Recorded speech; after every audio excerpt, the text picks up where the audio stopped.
Daf Yomi, Tractate Chullin, page 27a, top of the page. We're starting the new chapter, the second chapter of Chullin, called Hashochet. And we start at the very top with the new Mishnah. Hashochet echad ba'oif u'shnayim bebeheimo shechitase keshero v'rubai shel echad kamoyu Rabbi Yehuda Omer ad sheyishchoit es havridin chatzi echad ba'oif echad v'chatzi bebeheimo shechitase psula echad ba'oif v'roif shnayim bebeheimo shechitase keshero.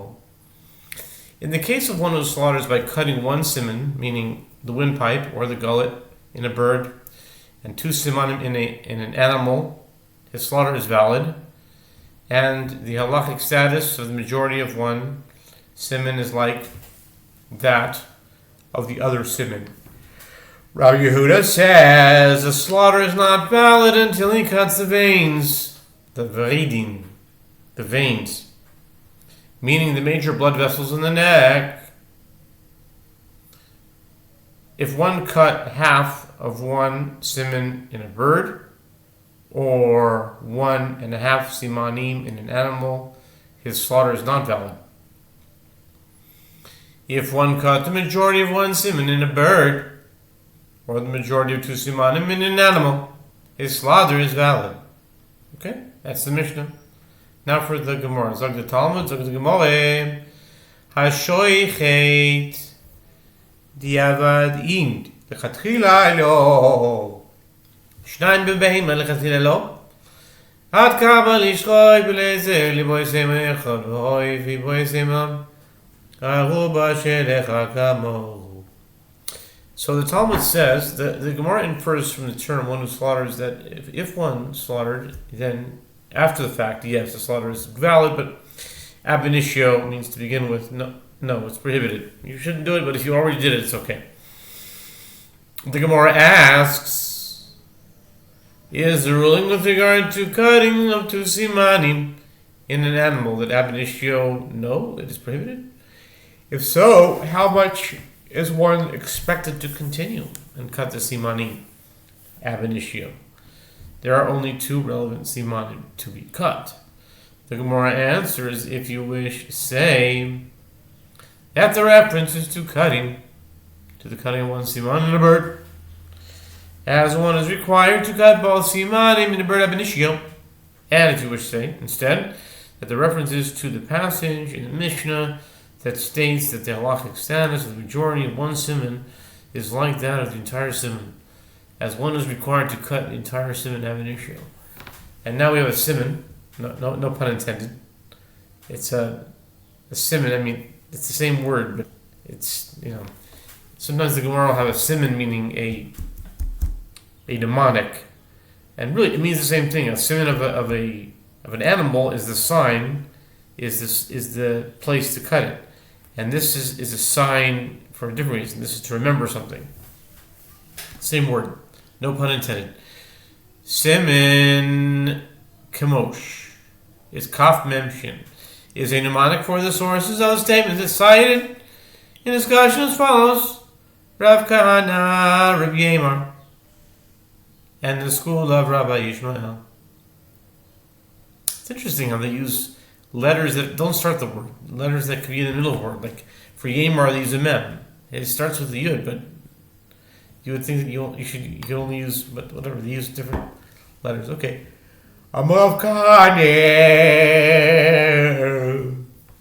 Minayin, Amrav Kahane, Minayin Shishchita, Shijim in the Savo, Shnema Vishachan Es Ben Habakol, Mimakum Shishach, Chatehu, Mimai, Dahai Chatehu, Lishane Akoi, Hu Dichsiv, Miridis Abai, Siboy Sema Mihocha, Tichat Eini Bezoiv Veto. Rav Kahana says, from where is it derived with regard to slaughter that is performed from the neck? It is derived from the verse as it is stated, and he shall slaughter the young bull before the Lord. Leviticus 1:5. which is interpreted homiletically from the place where the animal bends, purify it through slaughter. The Gemara asks, from where does one ascertain that this term, chateu, is an expression of purification? The Gemara answers, it is ascertained from a verse as it is written, and he shall purify the house. And he shall purify. He shall purify the house. Leviticus 14:52. And he shall purify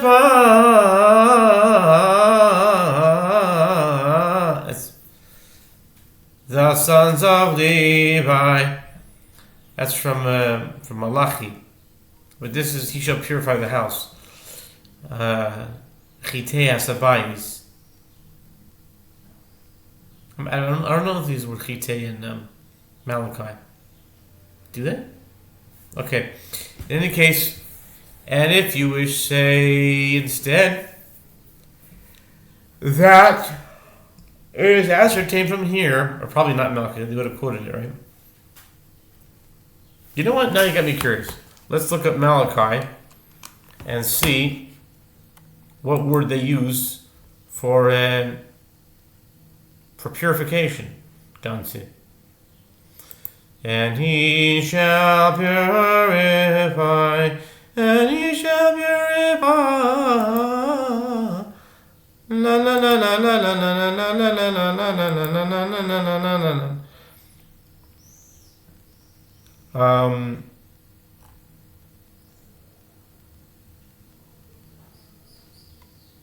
And who can stand the day is coming?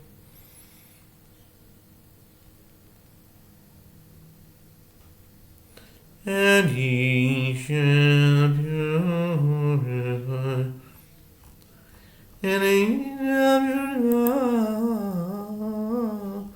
La la la la la la la la la la la la la. Up, here it is. I'm not sure it's broken up in a Christian Bible, but in a Jewish Bible, it's Malachi chapter 3, verse 3. I think it's different in a Christian Bible. Aber, as I state, and he shall sit refining and purifying silver, and he shall purify the sons of Levi. V'tihar, not v'chite, it says v'tihar, shall purify. V'tihar et b'nei Levi. Okay? As I state, over here we're using the word chate.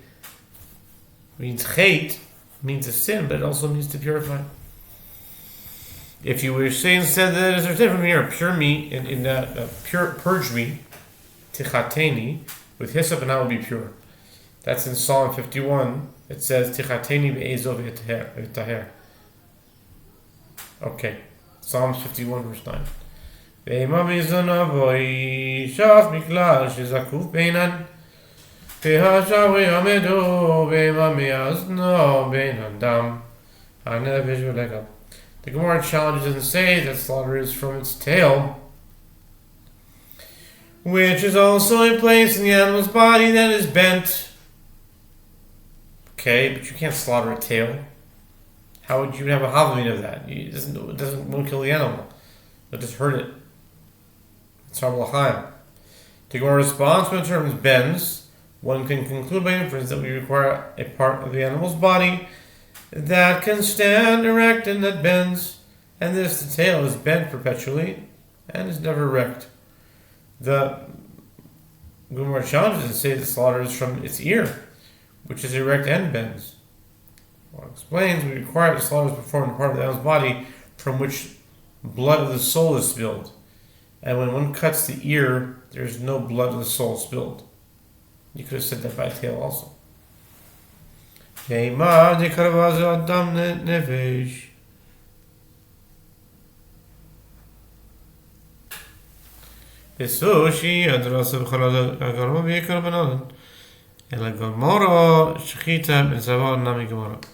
Gemara asks and say that one brands the animal starting from the ear and continues until the blood of the soul is spilled. That's Tsar Balachaim, I'm sorry. Why would you have a halal in that? Okay, that's what they're suggesting. And furthermore, with regard to those actions that invalidate slaughter, interrupting the slaughter, pressing the knife, concealing the knife in the course of an inverted slaughter, diverting the knife from the place of slaughter, and ripping the simanim from their place before cutting them. From where do we derive them? Rather, these disqualifications are learned through tradition, meaning a halacha transmitted to Moses from Sinai. The requirement of slaughter from the neck is also learned through tradition and has no biblical source. How could you suggest that cutting the ear until you kill the animal? That is a cruel and torturous death, to which Tzar B'Lachaim should definitely kick in. I don't know. The Gemara asks, and the halacha is derived through tradition. What halacha does the verse "and you shall slaughter" come to teach? The Gemara answer is the verse serves to teach that one should not sever. Looks like never. One should not sever the head completely from the animal's body and render the broken animal. He cuts only the windpipe and the gullet, which are adjacent to the major blood vessels. Rav Yomi Amar Krov Zavachto Mimakom Shezav Chateu Umay Mashmed Hai Chateu Lishana Limit Baru Dichti Valti Rav Yantichas. Rav Yomi says, from where is it derived? The slaughter is performed from the neck. It is derived from the verse as the verse states, and you shall slaughter of your herd and of your flock. Deuteronomy 12:21, which is interpreted homiletically from the place where the blood flows. Break it, cut it.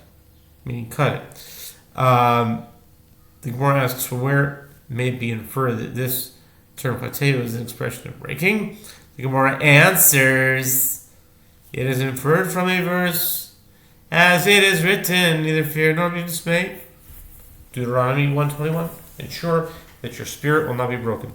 Ve'ema mechotmo zav al yedei chitui beinon v'hai zav meilahu ve'ema miliboi v'soshi o zavaso chalala garma v'ikur minhalan elakor mora shechita min hatzavo namigmora. The Gemara challenges and say that an animal is slaughtered from its nose. Ugh, what a horrible pain. Tzar B'Lachaim. How could you suggest that? I mean, what were you thinking? Slaughter from its nose? Come on. Which mucus flows, and the verse did not mention blood. The response requires fluid that flows by means of breaking, and this mucus flows on its own. The Gemara challenges. I'd be willing to bet that one of the four should ask about this. What I'm asking. That's Tzar B'Lachaim. The Gemara challenges and says that an animal is slaughtered from its heart by means of stabbing.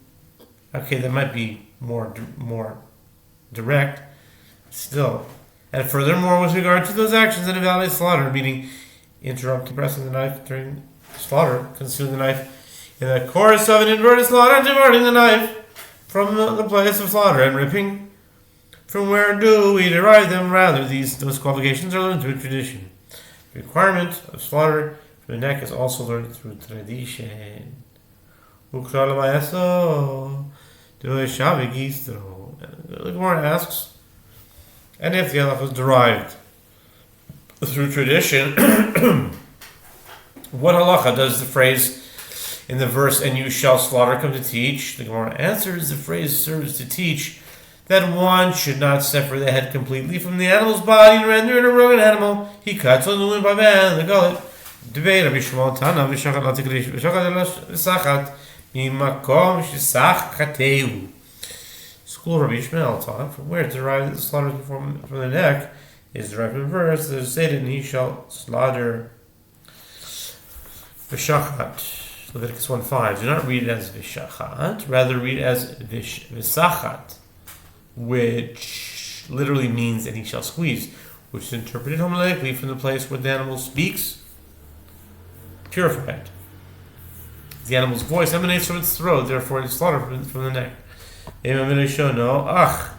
Another one is weird. Say slaughter from its tongue. Can you imagine even trying that?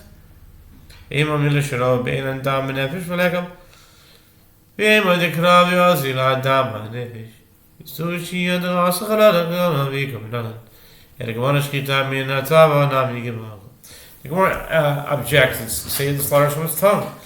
The Gemara explains, we refer to that slaughter. We refer to the slaughter performed on a part of animal's body from which blood of the soul is spilled. And when one cuts the tongue, there is no blood of the soul spilled. The Gemara objects and say that one renders the animal starting from the tongue and continues until the blood of the soul is spilled. And furthermore, with regard to this action, the valley slaughter, interrupting, pressing a knife, concealing the knife, diverting a knife, and ripping from where do we derive them? Rather, these qualifications are learned through tradition. The requirement of slaughter from the neck is also learned through tradition.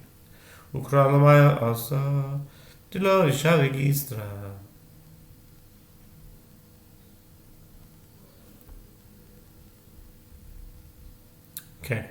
The Gemara asks, and if the halacha is derived through tradition, what halacha does the phrase in the verse, and you shall slaughter, come to teach? The Gemara answers, the phrase serves to teach that one should not sever the head completely from the animal's body and render it a broken animal. He cuts only the windpipe, they call it.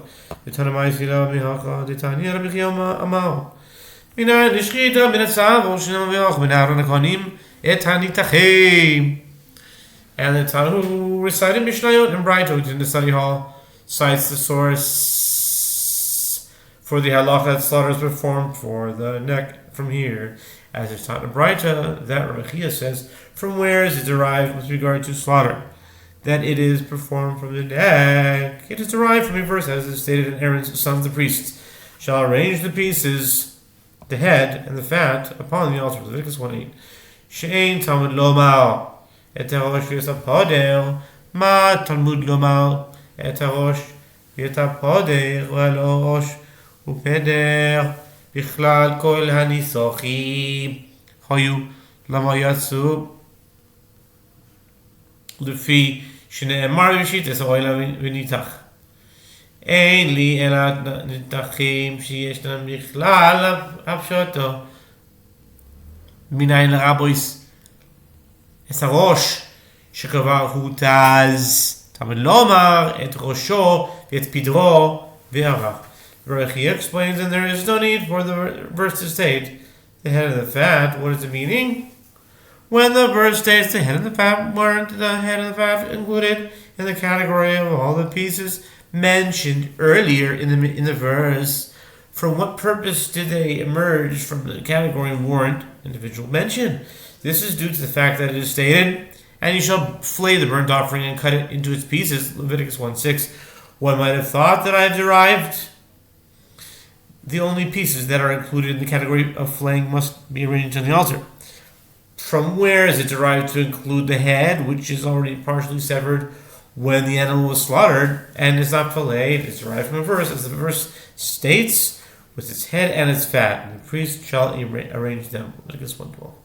Midik omal es harosh shekvar hutaz miklal dishchita minetavo. The Tana concludes from the fact that Rabbi Chia says the head, which was already partially severed, one learns by inference that slaughter is from the neck, as the neck connects the head to the body. Tanya, disconnect your head from your neck and your neck from your head. See someone years ago who did that. Okay. B'tana Pesach b'rosh upader. ומסיים בראש פתחה, אחרי כמה מנין רבו את הראש שכבר חוטס. Talmud lomar as a rosh v'sapodem. The Gemara questions the formation of the halachim, and the Tana of the right opens with a question about the extraneous phrase written with regard to a bull offering the head and its fat. Leviticus 1:8, and concludes with an explanation of the phrase written with regard to a sheep burnt offering, its head and its fat. Leviticus 1:12. The Gemara answers that this is what the Tana is saying. From where is it derived to include the head, which was already partially severed? It is derived from a verse, as the verse states, the head and the fat. Leviticus 1:8.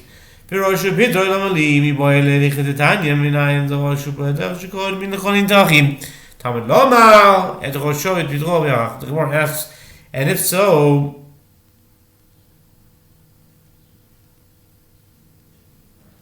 I'm wondering if I read the previous Gemara. The Gemara questions the formulation of the Braita. Okay, I'll read it over just to make sure. The Gemara questions the formation of the Braita. And the Tana of the Braita opened with a question about the extraneous phrase written with regard to bulls burnt offering, the head and the fat, Leviticus 1:8, and concludes with an explanation of the phrase written with regard to a sheep burnt offering, its head and its fat, Leviticus 1:12. The Gemara answers that this is what the Tana is saying. From where is it derived to include the head, which was already partially severed, is derived from a verse, as the verse states the head and the fat, Leviticus 1:8.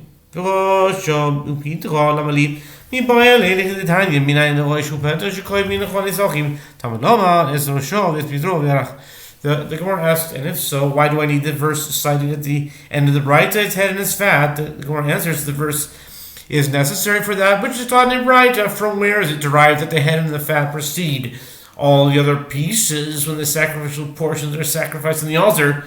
The verse states, with its head and its fat, and the priest shall arrange them. Leviticus 1:12. We'll stop here and continue the next Amud.